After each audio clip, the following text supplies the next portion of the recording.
Ho, ho, ho. It's that time of year, boys, where you can call anybody a hoe, and it just doesn't matter. Merry Christmas and happy holidays to everybody out there.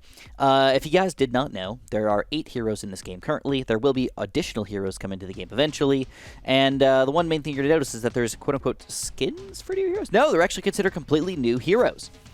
Is there a reason for that? Yes, there is a reason for that. So very quickly, I just wanted to go over the upgrades for the normal hero, and then I want to go over the changes for the different versions of the hero.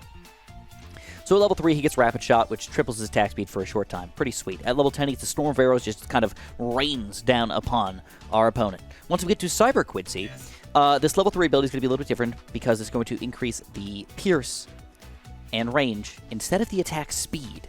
So that's kind of the main difference between this and that. It's also a little bit weird because on level 7, the EMP arrows every third shot explode with plasma damage instead of just lead damage. So that could affect the ability of yourself to pop purples or things like that. So you got to watch out for that. It's kind of weird to be able to do that, but purples might actually be a problem for Cyber Quincy when they might not be for regular Quincy. At level 10, the Cyber Storm, a concentrated surge of cyber arrows rain down from above. So this is going to be, again, the key word here is concentrated. It is going to be more concentrated than the other Quincy, but it's less arrows, and each arrow is going to do more damage on this guy.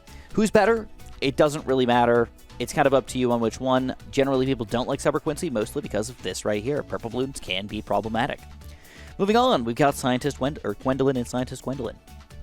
So at level 3, she's going to hurl a flammable liquid, burning balloons that pass through the fire. At level 10, she's going to have a firestorm that sets all the balloons on the entire screen on fire and burning them into a crisp.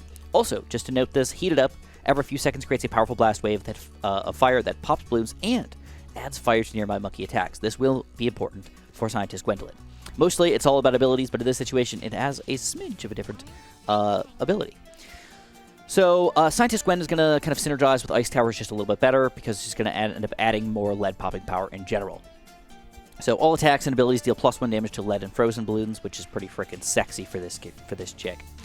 Mainly, level 3 ability, Cocktail is going to burn more intensely for a shorter time, for a few seconds. So, that intense action, burning through a regen Rainbow Rush, might be very important to you. So you got to keep that in mind when you're doing this. It has a higher attack rate and a larger pierce cap, but again, the cooldown will be, the time it lasts will be a little bit less long. A level 10 does not burn as long, but it burns more intensely. So if you're using this ability on ceramics that are about to sneak through, you might actually be able to take them down with this Science Storm instead of the other Gwendolyn ability. It will probably pop all the ceramics and everything with the other ability, but this one is way quicker. In addition, we do have to talk about this heated up because again, this is going to be kind of the main difference here, the synergetic ability. Heated Up activates slower, but it allows towers to do +1 damage to Frozen and Lead, and +2 damage at level 17. So when you're dealing with DDTs, this will be extremely helpful for you guys. DDTs will actually hopefully not be a problem with Scientist Gwen, if you kind of synergize right. Moving on, we've got Obyn and Ocean Obyn. Yeah. So at level 3, he's going to throw down some brambles on the screen, pops 50 balloons, quote-unquote. Not bad. Pretty decent. Level 10, you get a wall of trees. You guys have probably seen it by now. Throw up some trees, and you slurp up some balloons. Well, what's the main difference between this guy and Ocean Obyn? Well, at level 3, he's going to create a living coral that creates some spiky coral on the track that can pop balloons and regrows its spikes over time. So it definitely pops less balloons right away. You have to put it down in a spot where it's going to sit there, grow, and eventually it will have more spikes than the brambles in its original form. So you have to kind of leave it on the screen for a while. You can't just put it down right on top of the balloons. It will not be doing a good job at all. Once you get to level 10 here, unleash the Krakens! Krakens. You summon 2 Krakens that block the track instead of just 1 trees. Obviously, once they're destroyed, they still give you money and everything. Bonus money, I should add. So that is kind of important to keep that in mind. And then last but not least, we've got Biker Bones and Striker Jones. So at level 3, Striker Jones is going to have a concussive shell that shoots a guided shell to the largest balloon on the screen, stunning it. Pretty sweet. And then at level 10, Artillery Command is going to reset an ability cooldown on all bomb shooters and mortar monkeys. Level 20, it also doubles the damage. Okay, that's important to note. Doubles the damage to bombs and mortar monkeys for 5 seconds. Once you get to Striker Jones here, the main differences are at level 3, this concussive fire is going to do burning damage. It's going to do more damage overall. And it's going to do increased damage to ceramics and Moabs. So fire, increased damage to ceramics, and Moab. It sounds pretty freaking amazing here, but it's got a longer cooldown. So you got to watch out for that longer cooldown here.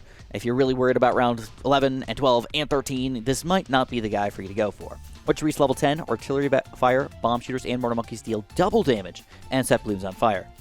So again, pretty freaking sweet.